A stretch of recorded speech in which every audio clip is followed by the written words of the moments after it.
Conspiracy theory. Did we land on 40 years ago, American President John Kennedy urged the people to get united about the moon landing idea. Right at the very time, John Kennedy addressed the Congress and asked for about $40 million for the moon shuttle program. This sensational news was put forward in front of the whole world on July 16, 1969. Americans flew to the moon, walked around the unexplored planet, and raised the flag over there and came back with the soil sample. However, when researchers examined the picture, they found some strange things. On Feb 2001, Fox Network aired a program, Conspiracy Theory, Did We Land on the Moon? This gave evidence that the moon landing was fake. Some of the images had unnatural shadows and some of them even disagreed with the fundamental physics law. The possibility of the human survival was called for a question. Was it really possible for the spacesuit made up of rubber and cloth in 1960s protect the astronauts from the heat and radiation on the moon? All this gave rise to a debate. Did we really land on the moon? So here are some arguments which are put forward by the hope advocates and the explanation given to them by the NASA researchers. the moon?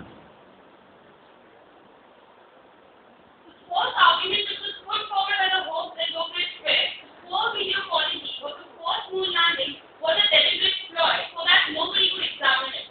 This is what the NASA researchers have to say on it. They say that the pictures which were taken from were sent to the Earth directly from the moon using the lunar model antenna as power supply. As a result of which, the bandwidth which was transmitted was restricted. Now, because of this, the images are blurred. Since Apollo 11 was the first mission to be taken, they lacked some capability. But from Apollo 12, all the drawbacks were overcome. This was the second point which was put forward by the hope advocates to prove that moon landing was fake. According to them, they cannot be any pictures taken on the moon because the slip would melt into 50-degree temperature. Now, according to NASA researchers, the slip would definitely melt if it was a normal one. But the slip that they used was a special transparency which was made for a hostile environment like moon. According to Kodak, the slip would get softened at 200 degrees Fahrenheit but melt only after 500 degrees Fahrenheit.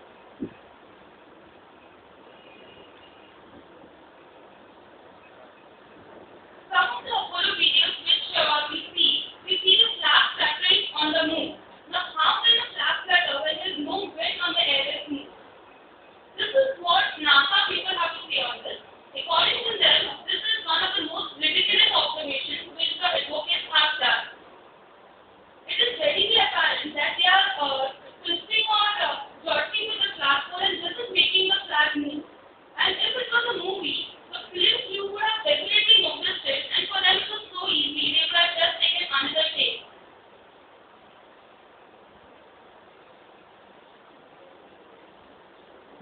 Figure 51, which was great and online knowledge.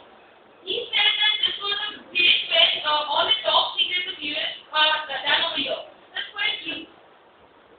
But Area 51 is a place where, as you see, the place where the vegetation, the sky, the water, ocean does not look like that of the moon. So if you have to convert it to the atmosphere of the moon, it would take massive changes and it is not feasible. Even this point cannot be taken proof that it was fake.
Conspiracy theorists point out that lighting is a major flaw in the lunar photos.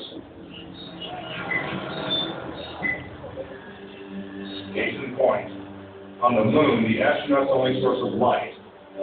Yet in this photograph from Apollo 14, the shadows are cast in different directions, suggesting multiple light sources. The shadows cast by the rocks in the foreground should have been influenced like the lens shadows. For example, here's an astronaut who descends into a huge shadow cast by the lunar module, and his entire body is still visible. How is it that he is not shrouded in darkness? And in this picture, the sun is directly behind the astronaut. This figure should be a silhouette. Yet even the smallest characteristics of his suit are recognizable. It seems like he's standing in the spotlight. Next one taken was process on the object. Normally the process is, here you can see the object is before the process. So what NASA people say is that the intensity of the light was so much that the process was black because of it. So even this cannot be taken as an evidence for fraud.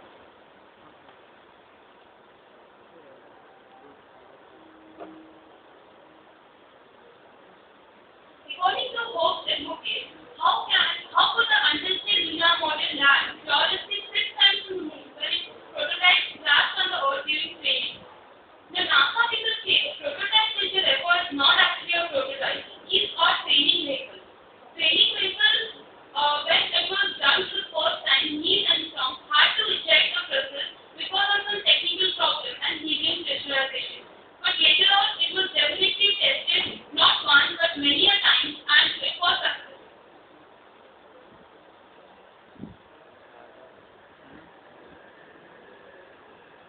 The next point which was taken was the Apollo guidance computer was not advanced enough to take care of all the technical issues.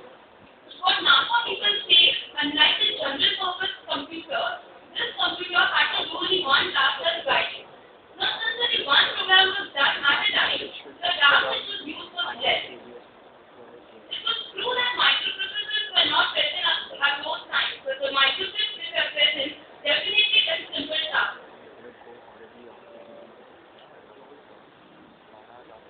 Final point was the rocks which were brought back to the Earth.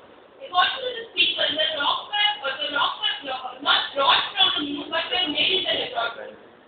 As you know, it was a manned mission, and if a manned mission is any time successful than a spacecraft at those times, because a spacecraft would bring a random collection of rocks, but manned mission went around various geological sites and brought variety of rocks.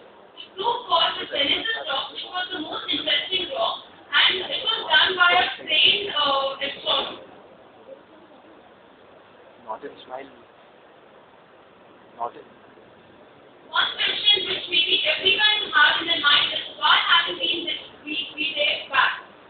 The only reason for not going back is not that we have never gone back, but because we have. The unmanned probes today can do the job better, faster, cheaper, and most importantly, safer. Why this right? Could the American public readily pass their tax for such a pointless venture? They couldn't, and that's why we haven't gone back.